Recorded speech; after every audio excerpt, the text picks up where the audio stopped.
जय हिंद मित्रांनो, एम-एम-पी-एस-सी या यूट्यूब चॅनलवर आपले स्वागत. मित्रांनो, 4 जून 2023ला राज्यसेवा प्रिलिम्सचं एक्झाम होणार आहे. तर त्याच्यासाठी हे एक रिव्हिजन लेक्चर असणार आहे मित्रांनो. महत्त्वाचे क्वेश्चन्स आणि महत्त्वाच्या संकल्पना याच्यातून आपण डिस्कस करूया. चला वेळ न घालवता आपण डायरेक्ट सुरू करू प्रश्नांपासून. बघा मित्रांनो, मागच्या वर्षीचा हा पेपर आहे. 2022ला जी राज्यसेवा झाली होती, त्याचा हा क्वेश्चन पेपर आहे. त्याच्यामध्ये प्रश्न आला होता बघा, की हे स्टेटमेंट दिलं होतं. एवढं मोठं स्टेटमेंट दिलं आणि म्हणे हे स्टेटमेंट कुणाचं आहे? बघा, तर मित्रांनो याच्यात आपण शॉर्टकट जरी कीवर्ड लक्षात ठेवले तरी आपल्याला हे जशाला तसं स्टेटमेंट जरी माहीत नसलं तरी याच्या उत्तरापर्यंत आपल्याला पोहोचता येते. बघा, भरपूर पुस्तकात मित्रांनो नाविन्यपूर्ण वैशिष्ट्य असा शब्द उल्लेख आहे. तर मार्गदर्शक तत्वाबद्दल हे स्टेटमेंट आलेलं आहे. मग मार्गदर्शक तत्वाला नाविन्यपूर्ण वैशिष्ट्य कोणं म्हटलं होतं हे जर आपल्याला शॉर्टकट लक्षात असेल तर एवढं वाचण्यात वेळ न घालवता लगेच आपण क्लिक करून याचं उत्तर देऊ शकलो असतो मित्रांनो. हे जरी कीवर्ड आपल्याला माहीत असतं, एवढं आपल्याला अंदरचं जरी माहीत नसतं, फक्त नाविन्यपूर्ण वैशिष्ट्य जरी माहीत असतं तरी याचा उत्तर आपल्याला भेटून गेलं असतं. तर बघा मित्रांनो, आता मी तुम्हाला वाचून सांगतो काय कोणाचं स्टेटमेंट आहे. तर बघा, नाविन्यपूर्ण स्टेटमेंट जे आहे तर ते म्हटले होते डॉक्टर बाबासाहेब आंबेडकर, बी आर आंबेडकर यांचं हे स्टेटमेंट आहे. तर बघा, संसदीय लोकशाहीसाठी निर्माण करण्यात आलेल्या राज्यघटनेत मार्गदर्शक तत्त्वांचा समावेश करणे हे एक नाविन्यपूर्ण वैशिष्ट्य आहे. ही तत्त्वे बंधनकारक स्वरूपाची नाहीत, मात्र सत्तेवर जे कोणी येईल तो त्याचा मनमानीपणे वापर करू शकणार नाही. त्याला या तत्त्वाचा आदर करावा लागेल. त्याचा भंग झाल्यास त्याबद्दल न्यायालयासमोर जाब द्यावा लागणार नाही, परंतु निवडणुकीच्या वेळी मतदारांना निश्चितपणे उत्तर द्यावे लागेल, असे खालीलपैकी कोणी म्हटले आहे? तर कोणी म्हटले होते मित्रांनो? डॉक्टर बाबासाहेब आंबेडकर हे त्याचं करेक्ट उत्तर आहे. बघा, कीवर्ड काय ह्याचं? नाविन्यपूर्ण वैशिष्ट्य. आणि त्यांनी आणखी बघा 2014मध्ये अशाच प्रकारचे क्वेश्चन येऊन गेला होता, की बाबासाहेबाचं स्टेटमेंट दिलं होतं आणि ते सुद्धा कशाच्याबद्दल? मार्गदर्शक तत्त्वाच्याच बद्दल दिलं होतं, की बाबासाहेबाचं असं स्टेटमेंट होतं त्या काळचं, की म्हणे नुकत्याच म्हणजे आत्ताच आपल्याला स्वातंत्र्य मिळालेलं आहे. आपल्याजवळ खूप संसाधने आणि खूप पैसा वगैरे हे जे आहे हे कमतरता आहे म्हणे, आणि त्याच्यातच जर आपण हे जर बंधनकारक केलं म्हणजेच हे कायद्याची अनुज्ञा जर याला लागू केली म्हणे, तर हे काय होईल? जबाबदारीच्या ओझ्याखाली हे सरकार दबून जाईल म्हणे. मग त्याला स्वच्छंदपणे आणि त्याला डेव्हलपमेंटचे कामं करायचे असतील, काही अन्य दुसरे कामं करायचे असतील, तर ते कामानी त्यांना काय होईल? संसाधनाचा तेवढा आपल्याकडे पुरवठा नसल्यामुळे ते ओझ्याखाली, जबाबदारीच्याच ओझ्याखाली दबून जातील म्हणे आपली लोकशाही. त्याच्यामुळे हे असं एकदम बंधनकारक नाही करू म्हणे आपण, बरोबर आहे?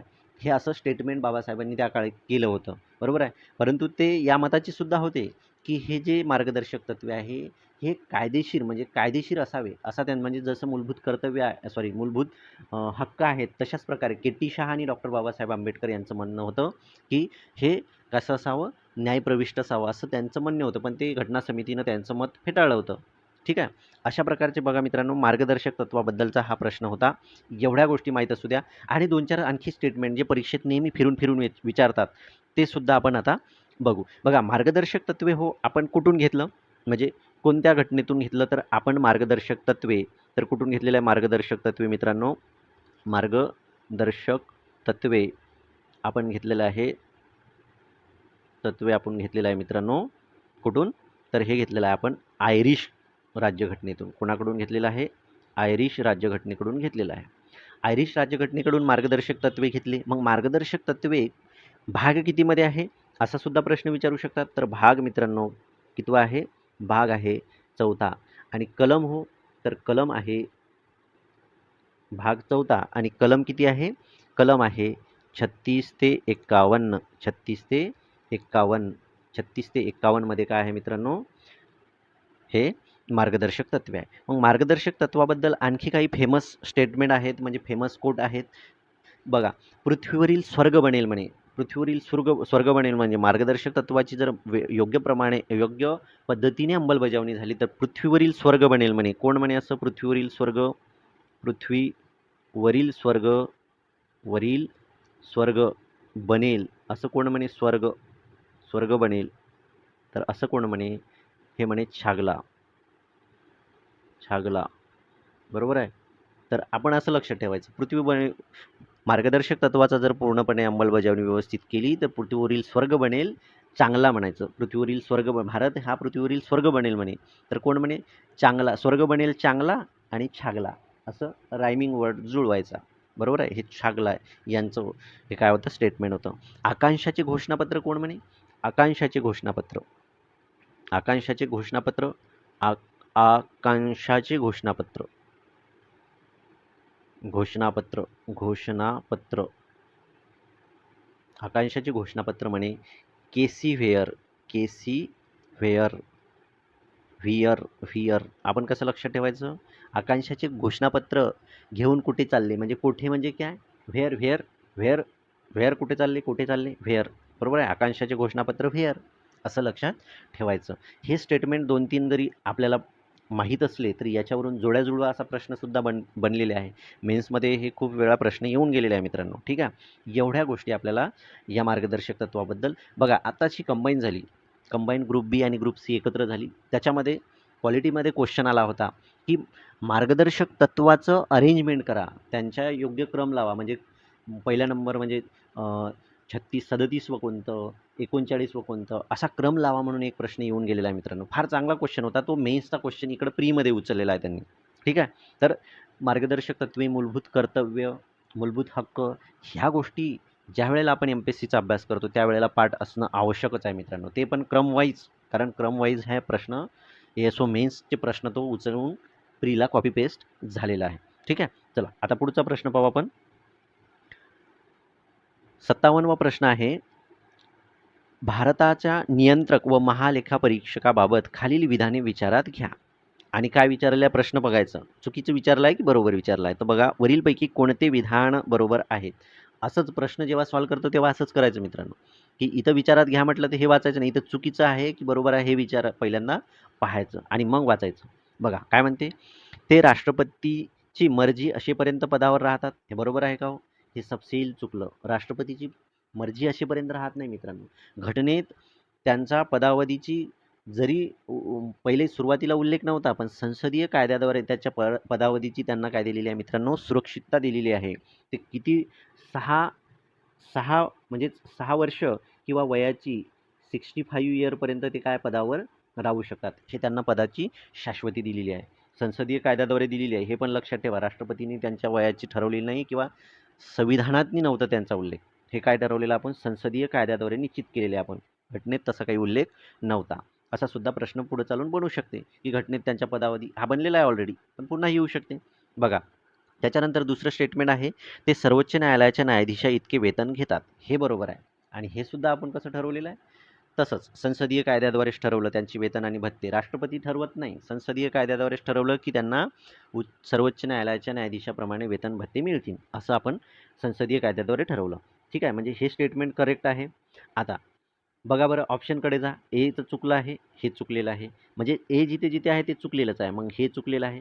मग आता बी सोबत डी पाहिजे. बी तर आपला करेक्ट भेटलेला आहे. बी सोबत डी पहा. डायरेक्ट डी वाचा, सी वाचू नका.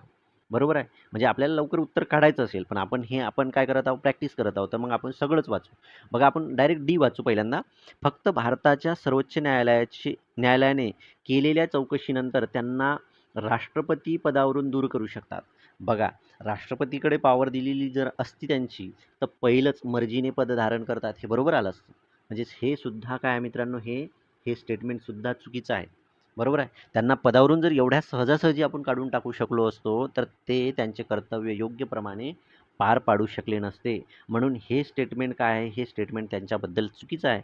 म्हणून हे सुद्धा ऑप्शन गेला. मग उरलं काय हो? तर फक्त बी बरोबर आहे. मग आता आपण सी वाचू. मग याचं उत्तर काय मित्रांनो? फक्त बी बरोबर. कारण ते सर्वोच्च न्यायालयाच्या न्यायाधीशा इतके वेतन त्यांना मिळत असते. मग जर सर्वोच्च न्यायालयाच्या न्यायाधीशा जनरल नॉलेज आहे, म्हणजे जनरल बेसिक आहे आपलं, प्रेझेन्स ऑफ माइंड तिथं चालणं गरजेचं आहे. जर त्यांना सर्वोच्च न्यायालयाच्या इतके वेतन भत्ते मिळत असतील, तर मग पदावरून दूर करणे सुद्धा त्यांच्यासारखं असेल ना भाऊ, बरोबर? म्हणून मग त्यांच्या पदावरून दूर करण्याची प्रोसिजर कशी असेल? सर्वोच्च न्यायालयाच्या आणि उच्च न्यायालयाच्या न्यायाधीशाला जसं पदावरून दूर करतात, तशीच प्रोसिजर त्यांना पण असेल, बरोबर? तर बघा आता सी स्टेटमेंट काय म्हणते? ते पदग्रहण करण्यापूर्वी भारताच्या सर्वोच्च न्यायालयाच्या मुख्य न्यायाधीशाच्या उपस्थितीत शपथ घेतात. बघा हे काय राज्यपाल आहे का?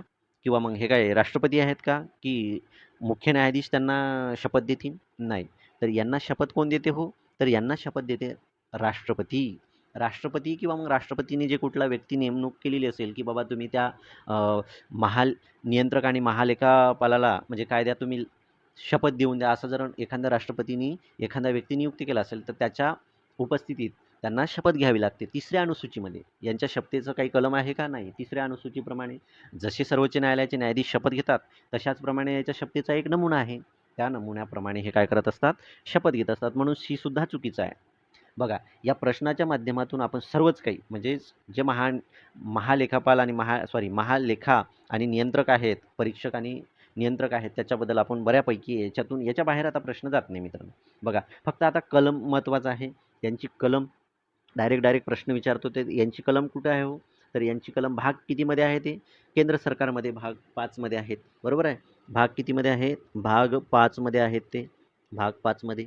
कलम किती आहे यांची? म्हणजेच आर्टिकल किती आहे याचं? तर 148 नंबरचं आर्टिकल स्पेशल आहे. कशासाठी? भारताचे नियंत्रक आणि महालेखा परीक्षक यांच्यासाठी हे आर्टिकल आहे. मग असेही प्रश्न जुळ्याजुळवामध्ये आलेले आहे, की त्याच्या कर्तव्याची कलम कुठली आहे? तर कर्तव्य काय असणार आहे? त्याचं पदावर म्हणजे त्यांचे पद झालं, पदाच्या नंतर लगेचच कर्तव्य आणि अधिकार म्हणजेच 149 मध्ये काय आहे? 149 आर्टिकल 149 मध्ये काय आहे मित्रांनो? त्यांचे कर्तव्य आणि अधिकार आहे. काय आहे? कर्तव्य आणि अधिकार आहेत. ठीक आहे. त्याच्यानंतर महत्त्वाचं काय आहे मित्रांनो, की लेखा अहवाल ही कलम फार महत्त्वाची आहे. पुढे चालून प्रश्न याच्यावर 100% बनणे आहे. बरोबर? तर लक्षात ठेवा. लेखा अहवालावर आतापर्यंत असे प्रश्न प्रिलिम्समध्ये सुद्धा प्रिलिममध्ये बनले नाही. पण याच्यापुढे बनू शकते. तर बघा लेखा अहवाल जे आहे त्यांची कलम आहे 151. 151. 151 मध्ये काय मित्रांनो? लेखा अहवाल आहे. लेखा अहवाल. लेखा अहवाल. लेखा अहवाल. मग हे लेखा अहवाल याच्याबद्दल स्टेटमेंट आलेले आहे. मग हे लेखा अहवाल कोणाला सादर करतात? बघा, कोणाला सादर करायला पाहिजे? राष्ट्रपतीला. कोणाला सादर करायला पाहिजे? केंद्राचे जर असेल तर राष्ट्रपतीला, राज्याचे असेल तर राज्यपालाला. मग राष्ट्रपती काय करते? संसदेला सादर करते. संसदेपुढे मांडतात ते अहवाल आणि राज्यपाल काय करते? विधिमंडळापुढे मांडतात. ठीक आहे. एवढ्या गोष्टी माहीत असणं गरजेचं आहे. मग बरं, आता आपण म्हटलं होतं की सर्वोच्च न्यायालयाच्या न्यायाधीशाप्रमाणे त्यांना वेतन भत्ते आहे आणि तशाच प्रकारे त्यांना पदावरून अकार्यक्षमता, बरोबर आहे, आणि गैरव्यवहार या कारणावरून त्यांना काय केल्या जाते? पदावरून दूर करतात. तर मग कसं दूर करतात? तर लोकसभेत त्यांचा जो हे आहे म्हणजे एक प्रकारे त्यांच्यावर महाभियोग चालवला जातो. म्हणजे महाभियोग हा शब्दप्रयोग नाही, फक्त राष्ट्रपतीसाठीच महाभियोग हा शब्दप्रयोग वापरतात. परंतु इन जनरल प्रोसिजर तशीच आहे, म्हणून इन जनरल आपण काय म्हणत असतो? महाभियोग. तर त्यांच्यावर लोकसभेत 100 सदस्य आणि राज्यसभेत 50 सदस्याच्या सहीचा एक काय असतो? प्रस्ताव असतो. त्यांच्यावर अविश्वास की बाबा हे गैरवर्तन आणि अकार्यक्षम आहेत, त्याच्यामुळं यांना काय करावं? आपण यांच्यावर महाभियोग भरू. मग एका सभागृहात त्यांच्यावर चौकशी चालते. मग मग चौकशीच्या अंती जर त्यांचे दोष सिद्ध झाले तर मग 2/3 बहुमताने दोन्ही सभागृहात काय केल्या जाते? हजर राहून मतदान करणाऱ्या सदस्याच्या 2/3 बहुमताने ते ठराव काय करावा लागतो? पारित करावा लागतो. आणि मग तो ठराव जर पारित झाला तर राष्ट्रपती काय करतात? मग त्यांना पदावरून दूर करतात. ही एवढी मोठी काय आहे मित्रांनो? किचकट प्रोसिजर आहे त्यांना पदावरून दूर करण्याची. अशाच प्रकारची तरतूद हे केंद्रीय निवडणूक आयोग, मुख्य निवडणूक आयुक्त फक्त, अन्य निवडणूक आयुक्ताला नाही. फक्त मुख्य निवडणूक आयुक्त आणि आणि कोण आहे तो? हे आपले सर्वोच्च न्यायालयाचे न्यायाधीश आणि उच्च न्यायालयाचे न्यायाधीश यांना पदावरून दूर करण्याची प्रोसिजर सेम आहे. ठीक आहे. चला, अशा प्रकारे आपण मित्रांनो 2 प्रश्न पाहिले. या 2 प्रश्नाच्या माध्यमातून तुमचे 2 टॉपिक कव्हर झाले असतील, एवढी मला आशा आहे, एवढी मला खात्री आहे. चला, पुढच्या लेक्चरमध्ये आपण अशाच प्रकारची नवीन माहिती आणि जे परीक्षेला येण्यासारखी माहिती आहे, अशीच माहिती आपण पुढच्या लेक्चरमध्ये पाहू मित्रांनो. तोपर्यंत थांबतो. जय हिंद.